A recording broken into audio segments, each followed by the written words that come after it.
2 years ago, the name Arthur Fleck hit Gotham like a hurricane.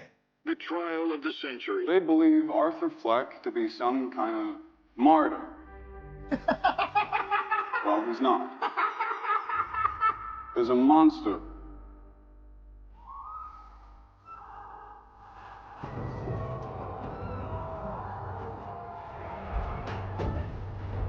When I first saw Joker, when I saw you,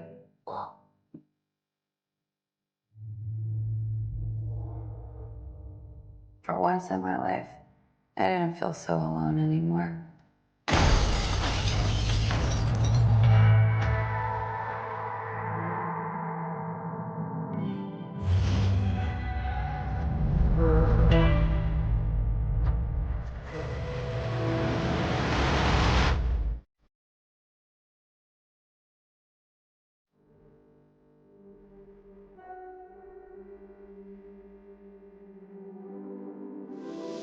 How about you, Arthur? Do you still think you're a star? Showtime. I got this sneaking suspicion that we're not giving the people what they want. It's okay, baby.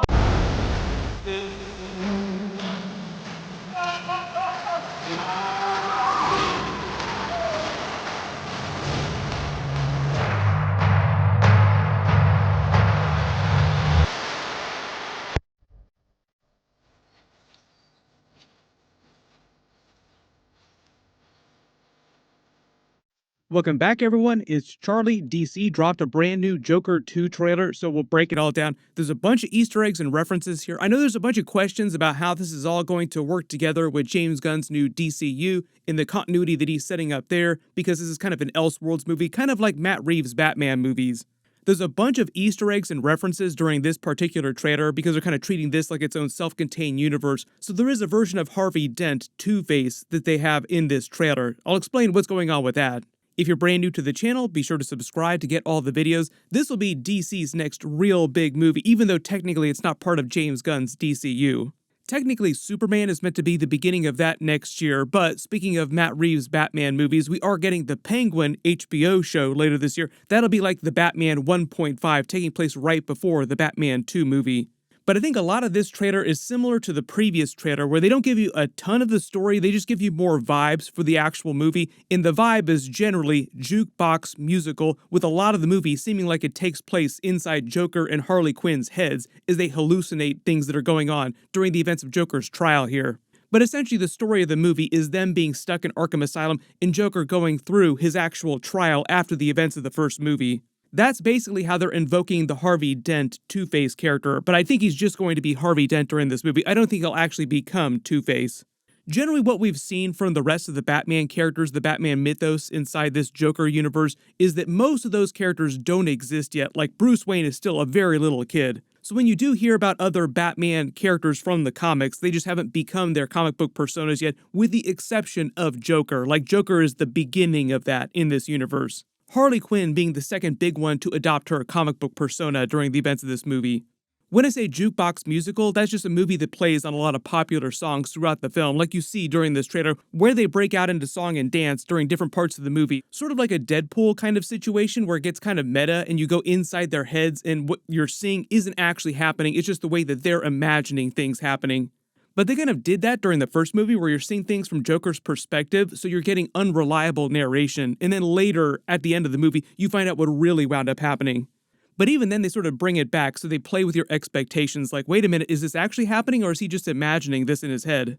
So this is just a continuation of that idea, like they're just spinning up from there, and it's also happening inside Harley Quinn's head as well, sort of like their shared hallucination, which is where the title of the movie comes in. That's basically a reference to a term in French, which means shared madness, like shared hallucination. Funny connection to Deadpool and Wolverine, because that's coming out this week as of me posting this video. It's absolutely going to destroy this movie, like no movie this year is going to earn as much money as Deadpool and Wolverine.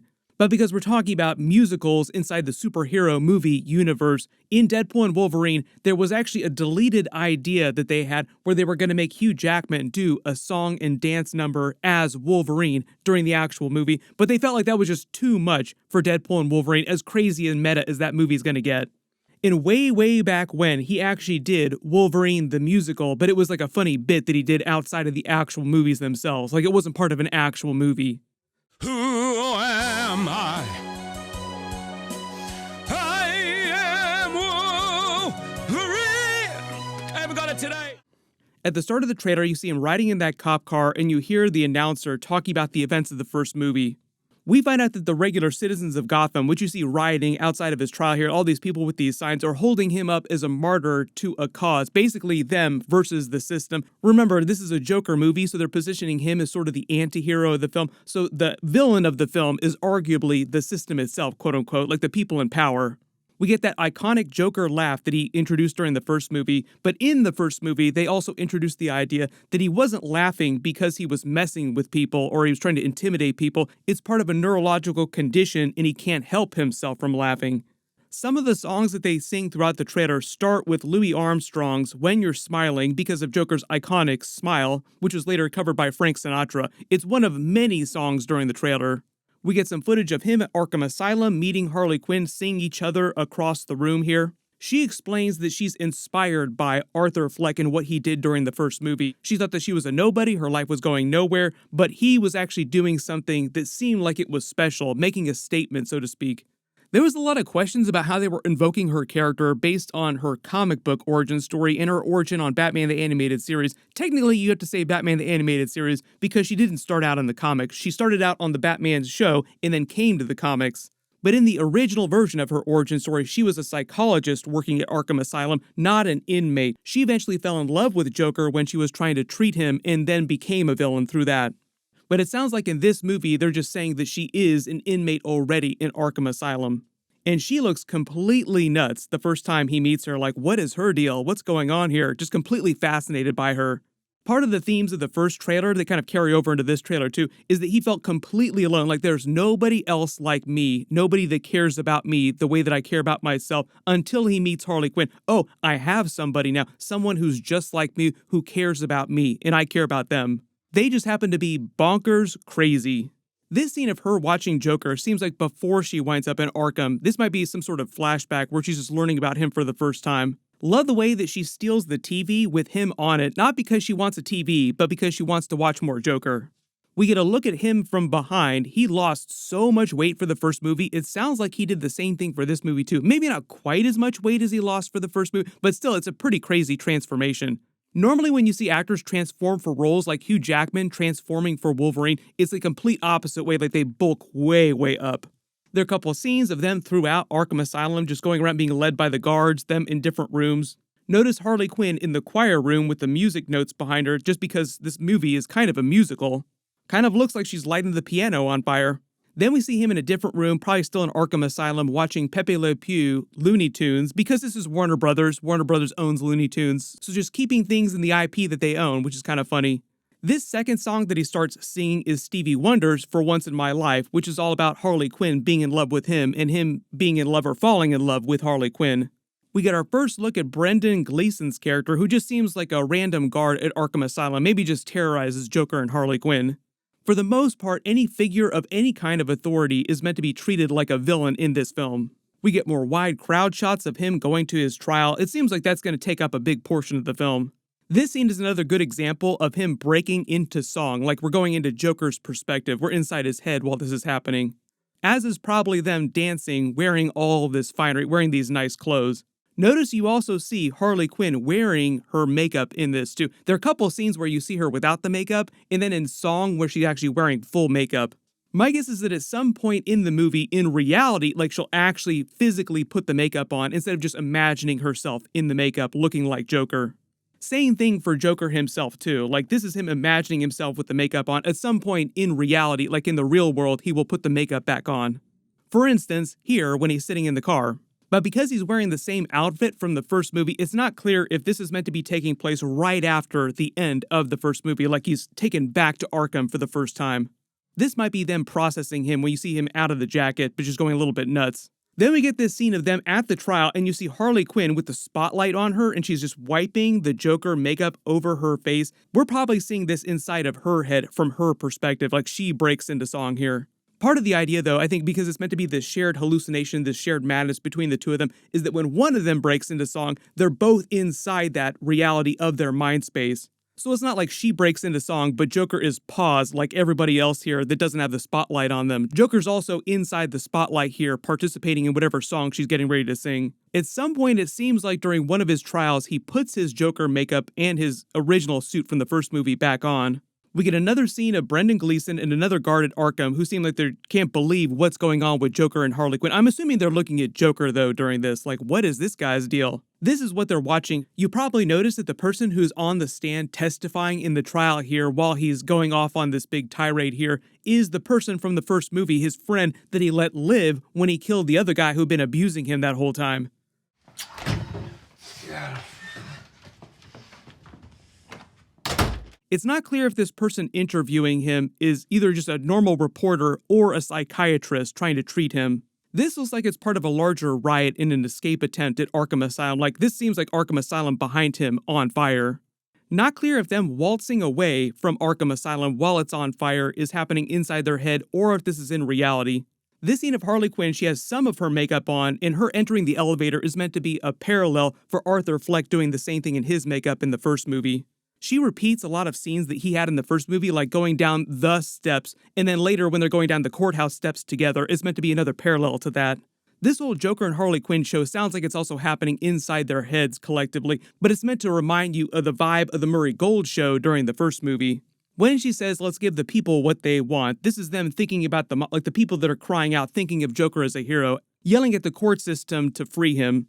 Just to make more Joker puns, I think part of the joke of the movie itself is that the shared madness, the shared hallucination also becomes the crowd too. Like, they start to share in Joker's madness, not just the Harley Quinn character. This explosion at his trial seems like it's actually happening in reality. Then we see Harley Quinn in a version of her comic book suit and her comic book makeup entering the trial. This actually seems like a riot that's happening at Arkham Asylum after he's become an inmate. Then we get a bunch of crazy scenes of him in the streets. There's destruction all around him, like a bomb has gone off, and he sees another version of what looks like himself, like it's someone dressed in his Joker suit from the first movie. Love the look on his face, too, like he can't tell whether or not this is reality or fake, like, what is going on here? Who am I looking at? Then we get a scene of him running through the middle of the streets with cop cars going all over the place from a couple of other versions of Joker dressed in different suits that he's worn previously. We saw some early behind-the-scenes footage of this, and there was a lot of questions as to whether or not he was imagining this or it was happening in reality, and whether or not these were Joker stans who support him or if he was just running from himself, so to speak. Just based on the way they're presenting this actually seems like it might be happening in reality. This is definitely happening inside his mind when he bonks the judge on the head with the gavel. You can kind of tell by the way they use light in the trailer, too. Scenes inside his head typically have the spotlight and make it seem like this very fantasy land. Another good example of that is them playing with the band here, singing these songs, and the scene of them walking down the courthouse steps, doing the dance that he did during the first movie. Anytime you see a spotlight on them, it just seems like a clue that this is happening inside their heads. The final song she sings here at the end of the trailer is Get Happy by Judy Garland. The Judgment Day is meant to be a reference to him getting ready for his actual trial. There's a bunch of stuff going on here. If there's any Easter eggs or references that you spotted that I didn't talk about during the video, write them below in the comments. But like I said earlier, generally they're treating this like its own separate thing off in its completely different universe. There's always the possibility they could try to cross all these characters over, but I think it's more likely if we're going to get a crossover between one of these self-contained universes, it would be Robert Pattinson's Batman and the new version of David Cornswith's Superman. But even then, Matt Reeves said that his big thing is that he didn't want to deal with all these other interconnected universe things that James Gunn was doing. Generally, I would say never, but not for right now, like not until well after the Batman 2 or maybe the Batman 3 if they wind up doing 3 movies now. The real big reminder is this week is Comic-Con week. There'll be a bunch of trailers from Marvel and DC. Of course, I'll do as many videos as possible. There's supposed to be a bunch of Penguin stuff happening, so we'll see if they release another trailer later this week too. There's going to be a real big Marvel panel, and I'm allowed to post my Deadpool review later today, so that should be up in a couple hours. Make sure to enable alerts for my channel so you don't miss that. My full post-credit scene video and full breakdown and Easter eggs for Deadpool and Wolverine will post later this week after it actually comes out, though. There's going to be so much stuff happening this week. It's going to be great.